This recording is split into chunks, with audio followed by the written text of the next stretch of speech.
unsurprising. This is the biggest fight in Japanese history between two, elite Japanese fighters. And I understand styles make fights. I get it. But in this case, I guess what I'm reacting to is Inoue is what I consider one of these super fighters. His speed, his reflexes, his power. Mike, what's the word I always like to use? The twitchies. Twitchies are different, right? They're elite. And Junto is like as good as it gets for a normally excellent fighter. And I also think, I just won't be surprised. And as you all know, I already have. I'm going with Junto as a favorite in this, as far as my personal. So it won't be a big upset to me. I can't see someone with his type of technically sound game, with his system, with his work rate. I just don't see guys like that ever as an underdog in anything. Max Kellerman provides an interesting breakdown of the highly anticipated fight between Naoya Inoue and Junto Nakatani, examining their contrasting styles, strengths, and tactics. From a clash of two top 10 pound-for-pound fighters, the number 2 pound-for-pound fighter in all the world, the monster Naoya Inoue, takes on number 6, Junto Nakatani, at the Tokyo Dome in Japan. Kellerman points out that the Inoue vs Nakatani fight is not getting much attention in the US. Clash of two top 10 pound-for-pound fighters. The number 2 pound-for-pound fighter in all the world, the monster Naoya Inoue, takes on number 6 Junto Nakatani at the Tokyo. Involves lower weight classes that attract less American interest and takes place in Japan, far from US audiences. Kellerman notes Naoya Inoue is a strong favorite priced around 3-to-1 odds but warns against underestimating Junto Nakatani. He draws a comparison to Tyson vs Holyfield, where a dominant favorite still faced serious challenges from a highly skilled and dangerous underdog capable of testing even the best. The fight is far from a foregone conclusion. Ordinarily, when you have a clash of top 10 pound-for-pounders, there's a lot of build-up. But this one feels as though, at least from where we're sitting in LA, that it's flown a bit under the radar. Now, in the first place, it's two tiny division fighters, right? Once you get below lightweight, especially featherweight, the American public has a tendency anyway to think, well, they're kind of tiny guys and be a little less interested. They're both Japanese fighters, and so the fight's taking place halfway around the world from here, and they haven't been marketed in this country the way they've been marketed in Japan for obvious reasons. And also, Inoue is about a 3-to-1 favorite, so it's not considered a 50. When Max Kellerman leaned toward Naoya Inoue as the favorite, boxing insider Mike Coppinger pushed back, arguing the matchup is closer than it seems, suggesting the fight is competitive and not as one-sided as initially perceived. The debate over the odds continues to divide opinion. Jesse Bam Rodriguez said he respects both Inoue and Nakatani, calling them elite champions, but slightly favors Inoue due to his speed, power, and experience. Tyson Holyfield. Does this have a little shade of that, where Mike Tyson would have always been a big favorite against Holyfield, right? In retrospect, he shouldn't have been, but at the time he would have been. Then he loses, goes to prison, Holyfield becomes champion. And going into their fight, which had been postponed for years, Mike hadn't looked as good since he was still champ. He had looked better than he had in years, beating the hell out of Frank Bruno. Better than he'd beaten Frank Bruno the first time, even though Bruno was coming off a good win. While Holyfield fought a blown-up middleweight, ultimately, in Bobby Chez, and looked horrible. So heading into that fight, people thought Tyson would win anyway, but now it was like, okay. Inoue looked better than Nakatani last time out. He added he's ready to face the winner anytime, believing the fight is inevitable if he keeps winning. His confidence in his own future is clear. Veteran trainer Joel Diaz also believes Naoya Inoue has too much power and precision for Junto Nakatani, predicting a stoppage victory. He argues that Inoue's timing, body punching, and elite finishing ability will ultimately break Nakatani down and end the fight before the final bell. Closer to a 55-45 fight, maybe in favor of Inoue. And look, Inoue is a future Hall of Famer, first ballot. He's an all-time great, so he deserves that respect. And I was ringside on the call for those two fights in December in Riyadh. And like Malik said, that was a really tough fight. Sebastian Hernandez, pressure style, Mexican, first fight of 122. So to me, I felt more encouraged going into this fight instead of less. And I just think maybe it's falling under the radar because it's going to be on very early morning in the U.S., this fight's in Japan. Just this morning they announced, Max, this is a sold-out fight at the Tokyo Dome. They're going to have 55,000. Is a key factor in his analysis. Nonito Donaire, a multi-division world champion, described Naoya Inoue as the toughest and most powerful opponent he has ever faced. He highlighted Inoue's explosive punching, accuracy, and constant pressure, admitting their fights pushed him to his limits and showcased Inoue's elite-level greatness. Donaire's endorsement carries significant weight. About down the line, not next, but definitely down the line, would love to see you fight either against Nakatani or Inoue. Do you want to maybe say who you favor in that fight between the two?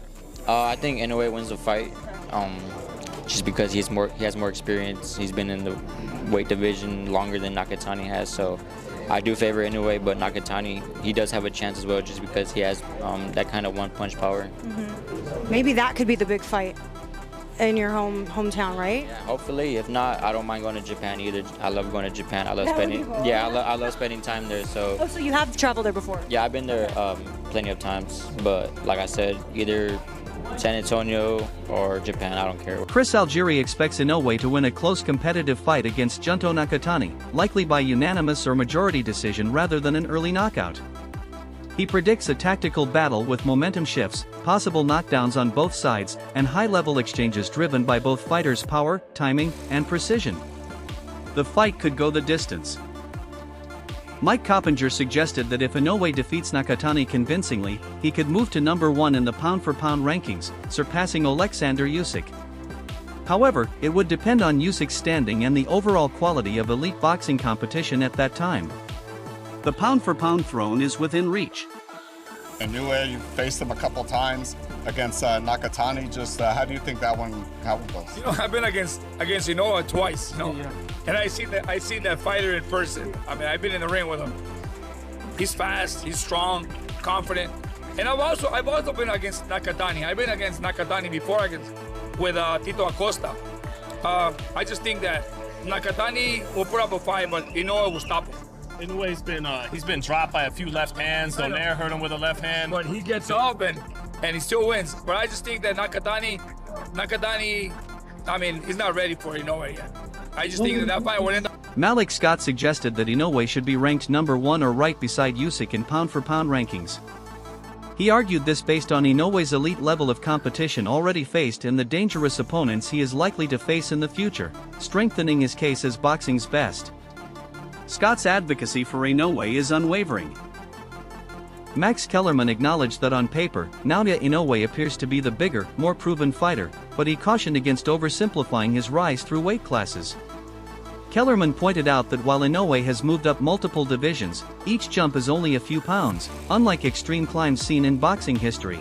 A lot of things, you know, I think the best guy that I faced, maybe perhaps if I was younger, it might be a different story, but at the moment of who I am in this time, I would say Inoue is the toughest that I've faced, or the strongest that I've faced. Inoue is probably potentially the best fighter that you've faced in your career. What is it about Inoue that gives you that distinction? I think it was like facing the younger me. You know, there's just a lot of similarities in terms of power, explosiveness, and sometimes intelligence.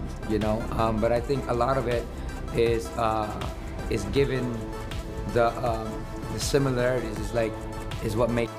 He emphasized that Inoue's devastating power may not carry the same dominance at higher weights, especially against naturally bigger opponents. Facing elite fighters like Rafael Espinoza could expose a ceiling in Inoue's abilities as size, durability, and competition level become increasingly challenging at those higher divisions. If Naoya Inoue wins, experts suggest that his next move should involve either Jesse Bam Rodriguez or Rafael Espinoza, two opponents viewed as dangerous, high-risk, high-reward matchups that could define his legacy. Both fights. This is another one that's going to be neck and neck. I'm going off of Inoue because of the experience that he has and who he's done it with. You know, that Fulton destruction was a beautiful thing, and that was all boxing IQ. That was an IQ. That wasn't about speed. That wasn't about power. That was IQ, and he set everything up beautifully with the jab. So, yeah, I'm gonna go Naoya Inoue on IQ as well. All right, it's time for our predictions. Inoue versus Nakatani. I always go first. I'm putting you. Fighters present unique challenges. Bam brings elite speed, skill, and pound-for-pound talent, while Espinoza offers size, pressure, and physicality in a higher weight class. Malik Scott emphasizes that when evaluating a fighter of Inoue's caliber, the focus should only be on elite-level challengers capable of beating him, not just credible contenders. According to Malik, Bam Rodriguez and Rafael Espinoza stand out as the only meaningful tests. He argues that great fighters should be measured by the toughest possible opposition, and these two represent the most realistic and compelling challenges for Inoue moving forward. Jesse Rodriguez has made it clear that he's ready to face Naoya Inoue next, expressing confidence that a showdown between them is inevitable. Then have a case for Usyk's #1 pound-for-pound spot? Mike? Yes, absolutely, Max. I mean, we're talking about knocking off the pound guy. If he does it in fashion, I think you have to put Inoue #1 at that point. I mean, obviously, especially when you compare Usyk's going to be fighting Rico Verhoeven, right, a kickboxer, so he's not going to be able to really strengthen his resume, even if he blows out Verhoeven. Whereas if Inoue, if he beats Nakatani in fashion, in convincing, I think you have to put him #1. He believes that as long as both fighters continue winning, the fight will naturally materialize in the near future. Rodriguez has even shown a willingness to travel to Japan to make the bout easier to finalize, highlighting his eagerness for the challenge. The rising star views Inoue as one of the biggest tests of his career and is actively positioning himself for that opportunity. With discussions already underway between promoters and both camps interested, the fight is widely seen as one of boxing's most anticipated future matchups. If you start fighting the wrestler or the kickboxer, it makes it hard, especially if people are bringing up, what about Caballel? What about obviously Moses Atama? And you're opting instead, or the names you're mentioning, how about this kickboxer? How about Deontay Wilder, who's past his prime? And you're 38 years old? I think what Mike is saying has validity. Where are you with that? I'm with Mike on that totally, especially it doesn't help right now because Usyk is fighting, a kickboxer. He's basically taking a chance with something that, many of us wouldn't even consider a risk with the kickboxer. And then when you turn the page and you look at what Inoue is facing and maybe possibly facing in the future, considering Espinoza, considering Bam Rodriguez, I would say you have to put him right under Usyk. Junto Nakatani has openly praised Naoya Inoue, stating that he considers him the pound-for-pound #1 fighter in boxing. According to Nakatani, Inoue's combination of speed, power, timing, and ring intelligence sets him apart from every other active boxer in the sport today. He emphasized that Inoue's ability to dominate across multiple weight divisions while maintaining knockout power is extremely rare at the elite level. Nakatani also acknowledged the difficulty of preparing for someone with Inoue's precision and relentless pressure, noting that few fighters can match his overall skill set. Despite being a top contender himself, Nakatani expressed respect rather than rivalry in his assessment, reinforcing the widespread belief in boxing circles that Inoue stands at or near the very top of the pound-for-pound rankings. I agree with you on paper. However, again, Inoue has already jumped a bunch of divisions. Right. Now, let's not overstate it. In that weight territory, a division is 4 pounds. So it's not like he moved up the way Pacquiao moved all the way up to junior middleweight. But he has moved up a bunch. He's nice though, Max. He's nice with his hands, but also he was a devastating puncher until just now. Yes. And now you're asking him to go one more division up to fight a killer in that division. You like Inoue's chances more than Shushu's or Angelo Leo or anyone? I like Inoue. He has a ceiling. He has a ceiling concerning going up in the weight classes. Inoue. Yes, but to be clear, I'm not saying I'd pick Inoue over Espinoza. He's the best shot. Yes, for me, it's no question because the only elite fighter I think at featherweight is Espinoza. And I agree, Shushu and a couple of more fights will be more ready. I don't think Shushu's ever going to be on the level of Espinoza the way I see him right now. And I think if you talk to people behind the scenes, that Junto Nakatani is a very clever, long, rangy fighter who relies heavily on maintaining distance to control his opponents. However, Bradley noted that when opponents try to close the gap, Nakatani becomes dangerous by punching between shots and catching openings in exchanges. He believes this timing and interception ability could seriously trouble Naoya Inoue if he makes mistakes. Bradley also pointed out that Inoue can sometimes drop his opposite hand when throwing big punches and occasionally get slightly out of position when he misses. Nakatani, with his reach advantage and sharp counter timing, would look to exploit those moments. Then most like to see him face next, Mike. Is it like, let's hold on, let's just say, is it anyone other than either Bam moving up or Inoue moving up to fight Espinoza? No, that's it. Those are the two options, Max. And I want to see Bam first before Inoue moves up. We have Bam moving up to 118 in June for the first time. So he's getting closer now. And I want to see that fight next if Inoue does win as expected. Again, I'm not thinking of Nakatani at all, though. I think Nakatani's going to give Inoue all he can handle. But talking about lower weights, Inoue and Bam Rodriguez is one of the biggest fights probably in history below 126.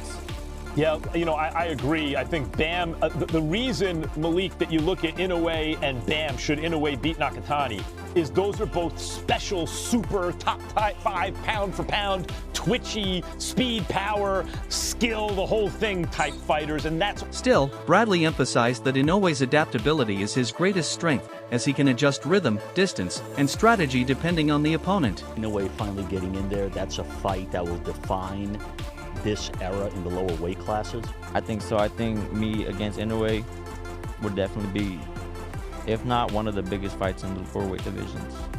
Do you have a preference? Highly technical, tactical, and potentially explosive at the elite level, a victory over Naoya Inoue would be a career-defining moment for Junto Nakatani and could dramatically elevate his status in the boxing world. As Inoue is... Who do you think is pound for pound #1 boxer on the planet right now? 今パウンドパウンドで一番強い選手っていうのはどなたというふうにお考えですか？まあ僕の名前を言いたいところですけど、まあ井上選手を評価しているので、まあその井上選手に勝ってパウンドフォーパウンド1位になりたいなっていうふうに思ってます。I would have been preferred if I could say I myself, but he's embarrassed, but is widely regarded as one of the sport's elite pound-for-pound fighters. An upset win would instantly boost Nakatani's global reputation and establish him as a top-tier name. It would... Man, he is. He's a very long, rangy type of fighter, but he needs distance. Oh yeah, he needs distance. But in the meantime, while you try to close distance, and you letting your hands go, he's looking to punch in between your shots too. And that's why I think he can catch and hurt in a way, for real. That's why I think in between that, in a way probably to throw a big shot. Usually when he throws big punches, he drops the opposite hand. Or usually when Inoue throws a big shot, and if he misses, he's out of position sometimes. And Nakatani's gonna be looking to fill those holes, man. He's gonna look to fill those holes. Remember, he got the longer reach. He's still at 68.5. Not that much, 1 inch. Believe it or not, Inoue got some pretty long arms. You know, for 5'5" at 67.5. But there's gonna be a height difference, so Inoue's gonna have to, you know, punch up, you know, at Nakatani. You know, which could shorten that distance a little bit for him. You know, he's gonna have to really step in, and I think that's the beauty about it. Would likely open the door to far bigger opportunities, including high-profile pay-per-view fights and potential bouts against other reigning champions across multiple weight divisions. Such a win could also accelerate his move into higher weight classes where more lucrative and legacy-defining matchups await. Nakatani springs the upset. Malik, you said it wouldn't even be an upset, right? Do you think that would mean, as I said earlier, we would see a rematch because Inoue is such a big star? Or are there other possibilities for Nakatani, Malik? Max, it's this thing in boxing that goes on, right? That sometimes when the right guy wins, big things happen in boxing, bigger things happen in boxing. But in this case, not saying Nakatani would be the wrong guy, but the numbers say that he shouldn't win. And if he wins, he doesn't, in my opinion, people won't call for and demand the crossover fights like him fighting Bam Rodriguez, like him fighting Espinoza. And that's just like that I would like that. That would be a little bit the unfair part about boxing, is because some guys are picked because the bigger fights fans get more excited about, and if the underdog, quote unquote, with Nakatani is supposed to be coming and win, a lot of people's like, okay, well, I guess where do we go from here now? They're not as excited. But saying that, I still have Nakatani. Defeating a fighter of Inoue's caliber would position Nakatani as a major attraction in boxing, increasing demand for his fights and solidifying his place among the sport's elite competitors who will win this fight. Inoue's power or Nakatani's timing? Drop your predictions in the comments below.